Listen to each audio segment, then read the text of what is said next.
Hello.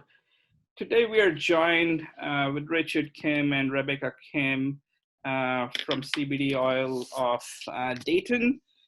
Richard is a medical professional. He's an internal medicine practitioner. Rebecca is a physical therapist. They're joining us today to help us learn more about business they are into, which is the CBD side of things.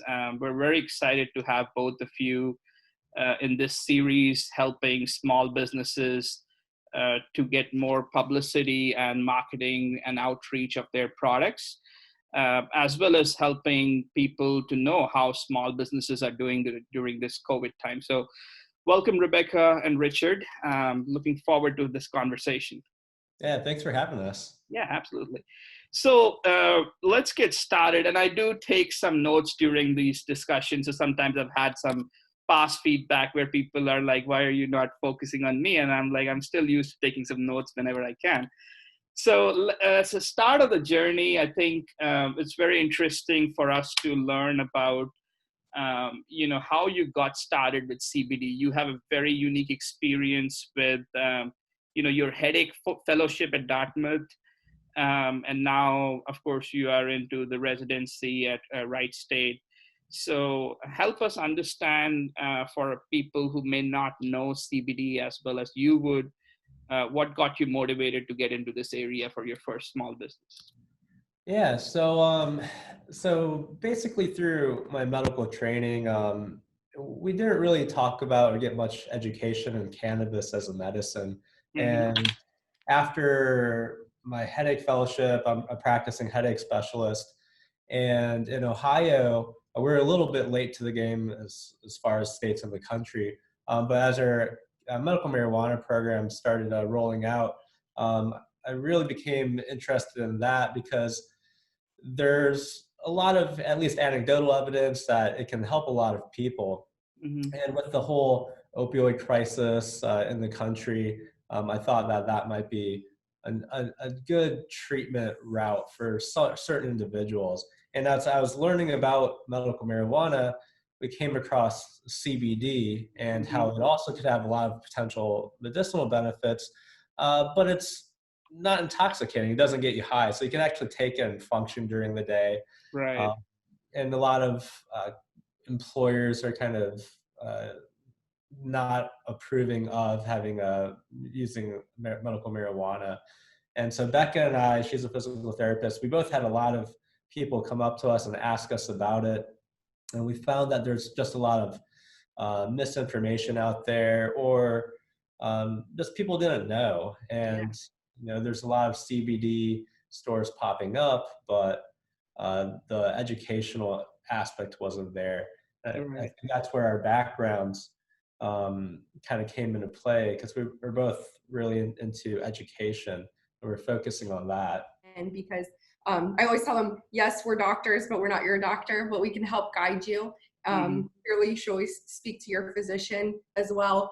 But as Rich mentioned, it really is kind of the Wild West out there as far as CBD goes, because there's good CBD, there's bad CBD. You can get it at the gas station, you can get it at the video store, which apparently those are still around. But yeah, so you can kind of get it anywhere. But even if you get good stuff, if you don't take it properly, you may not think it works. So a lot of people will say, oh, I tried this and it didn't really work for me. And as we start to talk to them, we find that usually it's because their dose was so low that that's usually the issue.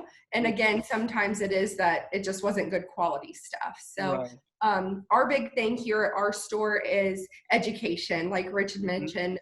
That's why we opened this store. We both are healthcare professionals and we love educating people.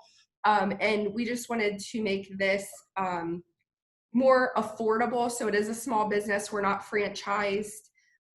So we just wanted to be able to help people in another way. Absolutely.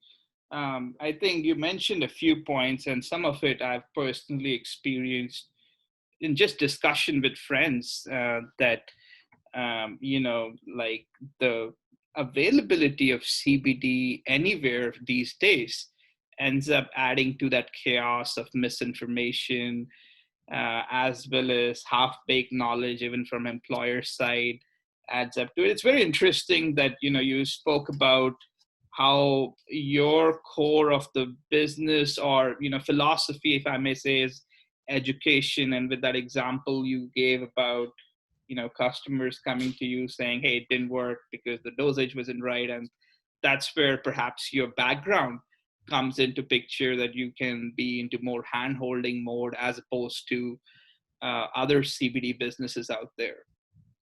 Exactly. And, as Becca mentioned, there are a lot of good CBD products out there. But part of it is just having the knowledge of how to use it.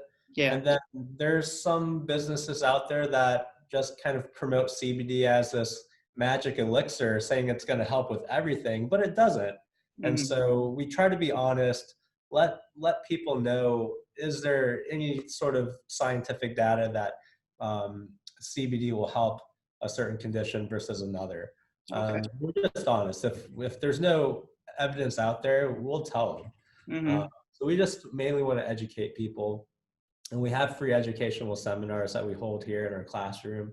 Okay. It's free to the public, so no pressure to buy anything. We just want to educate and answer questions. Yeah. No, I think it's certainly an area where it could use a lot more education. I know when we were setting up Mom and Pop Hub, one of the things that, we had this call with a payment processing guy, and we were having this call and they were like listing a list of businesses we could accept payments for. And suddenly they came up saying, CBD, no, we don't want to take that. And I was like, why?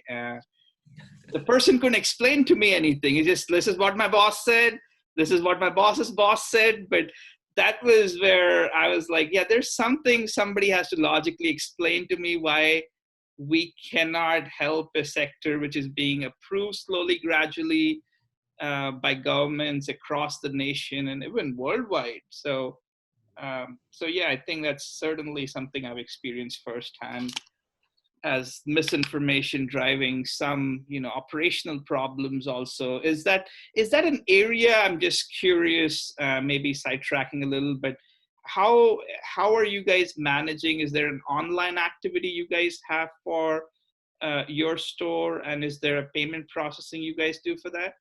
Yeah, so that was a real headache initially. So when we were first got into getting prepared for the business opening and everything, I had called over a period of maybe 2 or 3 months, like 32, 33 banking institutions. And we got a couple accounts actually open, but then like a week or two later, they got shut down, saying that it's their institution's policy not to deal with CBD stores at the moment. And we finally found, sorry. No, that's okay. And so we finally found a banking institution that was receptive to CBD businesses, and we've been with them since. Okay. It was a real battle. And then payment processing was the next hurdle. And with most of the major payment processors out there, CBD is still considered a high-risk business. Okay. And either they won't deal with them, or their fees are a lot higher than regular non-high-risk businesses. So that's something we're dealing with, is just higher fees than we would like. But there's a bill in Congress. Hopefully they'll pass it, the Safe Banking Act, and if that passes, then hopefully that'll put CBD businesses in a more favorable. Yeah. No, I hope so. It's a big market, and I think those who, especially your business, is more into the educational side of things. So certainly people need that trustworthy factor in this domain. So I hope that, for everybody's benefit. I'm just curious, as a person who's new into learning about CBD, do you guys make the product in-house, or do you have to rely on outside vendors to put the product together? Yeah, so we have we only sell one brand, and it's our business partner's brand, CBD hemp oil. That's Mark, and he started in 2014 in Kentucky. That's where he's from, Okay. with a hemp program starting in Kentucky. And then he was initially into farming hemp and then moved to the retail side of things. And so it's his brand. He has partners that grow and process and make our products for us. So. Okay. Awesome. He has several stores in Kentucky, and then we have this one in Ohio. Okay. So, Awesome. So that's where so the hemp oil is their brand, if I'm not mistaken, or is it okay? Okay, awesome. So coming to the times which we probably are in middle of this um, pandemic, and I appreciate firstly both of your service as healthcare professionals to help the communities keep up and running. So outside that, how has COVID been for, and this might be an obvious answer, so what's been the impact of COVID on your business? clearly, it's been a lot slower than we expected. Our situation is even more unique, I guess, because we opened in February, opened our store up. This whole process has been going on for about a year and a half, but we opened our store up in February. So we just started to see an increase in sales and people coming in literally the week that our governor just shut down. So, Yeah. so that was a little discouraging as well. But so clearly, definitely a decrease in business in store, but that did kind of force us into online sales, right? So then Richard was able to get our website up and running, and so that really did help us get through those few months that we weren't seeing as many people in the store. So that was helpful. Another thing that he did was started with a text, communication through text messaging. So with our existing customers, we could just communicate them with them directly through texting. So that's been really helpful. And then Becca's been doing an awesome job with social media, especially Facebook, and just growing our following, and that's helped a lot. And able to spread the word. Yeah. No, I think it's a full-time job in itself when you start, working on your own business, and especially with your store presence, and then with COVID. At a certain point, from what I've heard from businesses, is that it's just COVID in a way helped them fast track to the online mode, and made them realize on certain things which they were still planning to do, but maybe slowly, steadily out there. So yeah, that definitely boosted our timeline to get online. And that really kind of saved us through the thick of the COVID shutdown. But surprisingly, since kind of some of the restrictions have been lifted and we're back open, our in-store sales are dominating again compared to online. Okay. I think that kind of surprised us because it seems like society is moving more towards online ordering anyway. Yeah. But yeah, it's in-store sales have dwarfed our online sales. Right. I think to the benefit of with CBD, us being here and able to educate, maybe draws people in a little bit more as well, which is unbelievable. Yeah, because most people do have a lot of questions about CBD, and so being here, they can ask those, and I think we can answer have them. some actually coming in right now. So finally, after that short, visit by one of your customers, which was, I think, very insightful for us to observe on how that personalized interaction with your customer happens, as well as your extensive use of technology. It was good to see a customer coming in person at your store. So we're talking about COVID before everything right now, and you were talking about how the store sales were still the key area for your sales, and there might be that educational component which plays a role into people coming physically at a store. So It's very interesting to hear because as we transition to this virtual world, I think there are newer products in market and newer domains like CBD, which still require that in-person connection. Is where I'm hearing from you, the store sales going back up are reflecting. Yes, exactly. And we were planning on doing some online, so educational sessions online rather than in person. But I think since the economy kind of opened back up, I think people do like that in-person, face-to-face encounter. Even though video is nice, you still see each other. It's still not the same as Sure. being in person. And I think people like that, especially when they're trying to learn about something new. Yeah. And there was one thing Rebecca mentioned about how much to have, and the quantity perhaps was the area you were talking about, that sometimes people don't know how much. Is that a component which you have seen as a consistent questions in your in-person session where you're able to coach people on how much to have of the dosage? Exactly, yeah. And as a rule of thumb, we always say start low and go slow. So for our customers, we tell them to start at 25 milligrams and do that for 5 to 7 days and then increase slowly.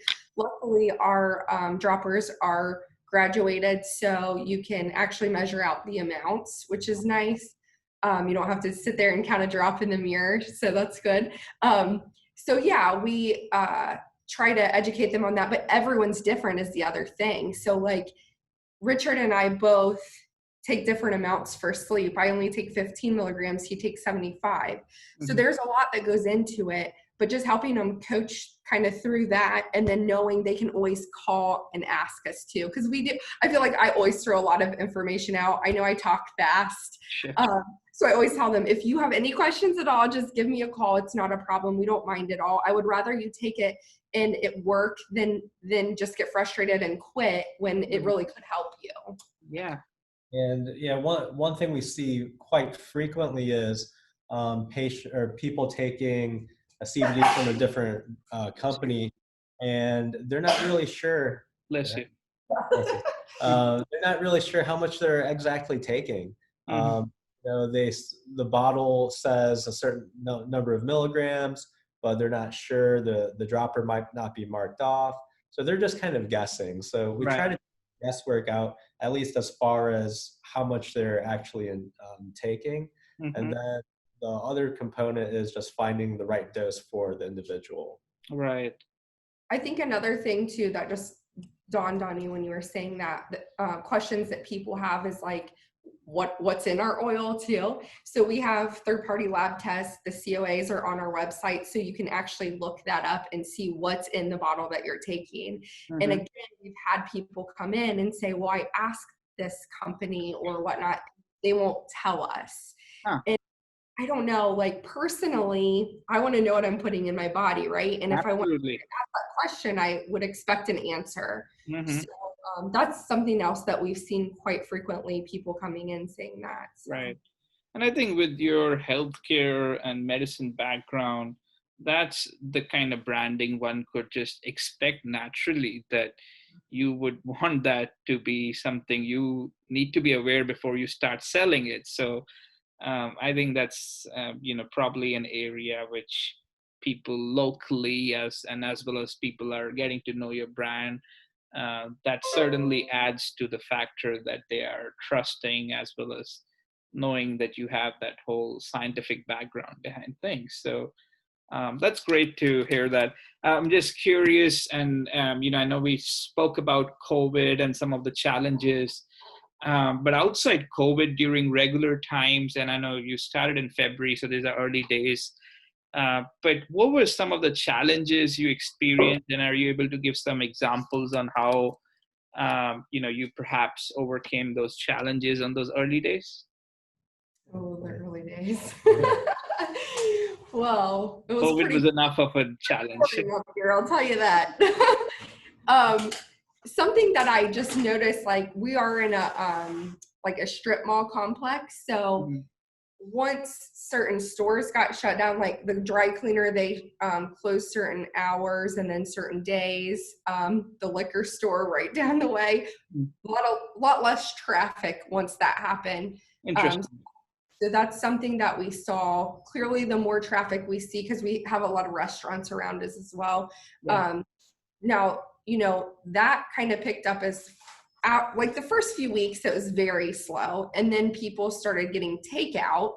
So then we did see some traffic from that. But overall, definitely a decrease in that. And that's when we just I really was like pushing social media and having friends share and all the people that already liked our page to share. It was like really word of mouth via social media.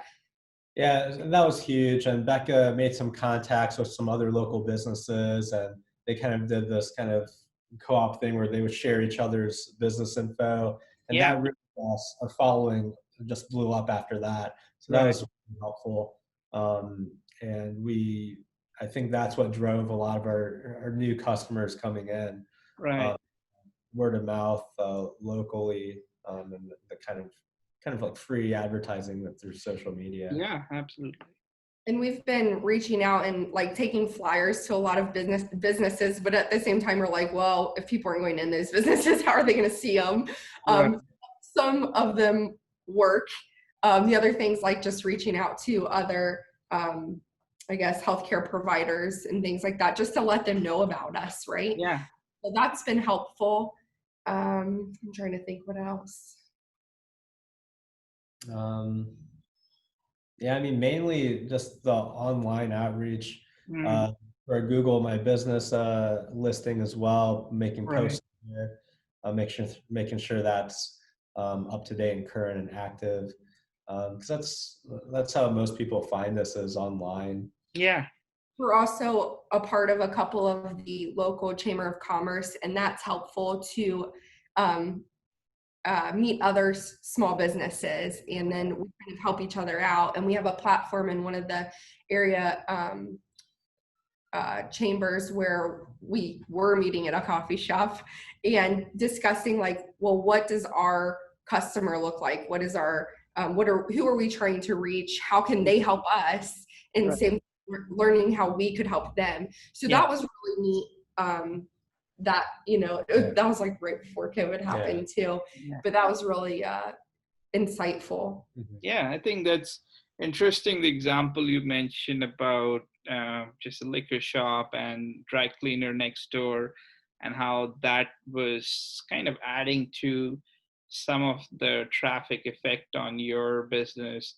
And that's been an area where I've seen with Chamber of Commerce and other areas that a lot of times, especially in initial days, small businesses are benefiting by supporting themselves as well as by word of mouth through peer small businesses out there. So certainly, I think that's great that you did utilize that avenue to get the word out there. And even in COVID times, you guys constantly improvised and didn't give up on anything as far as, hey, let's shut down for 2 months and then we'll see after that how things go. But that's really encouraging to hear that you guys kept pushing it and found avenues to get other businesses to help you guys.